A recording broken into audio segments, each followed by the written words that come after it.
السلام علیکم ورحمۃ اللہ وبرکاتہ۔ اتباع سنت کی فضیلت و اہمیت۔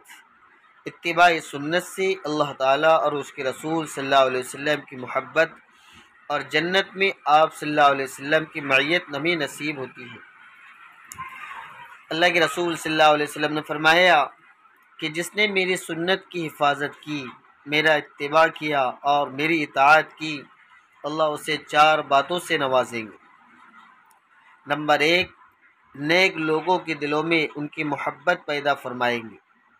نمبر 2، بدکار لوگوں کے دلوں میں اس کی حیبت ڈال دی جائیں گی۔ اور نمبر 3 ہے رزق میں برکت ہوں گی، یہ سنت کی فضیلت ہے۔ اور نمبر 4 ہے دین پر اسے استقامت ملیں گی۔ یہ آپ صلی اللہ علیہ وسلم سے محبت کی علامت ہے، آپ کی سنتوں پر عمل کرنا۔ والسلام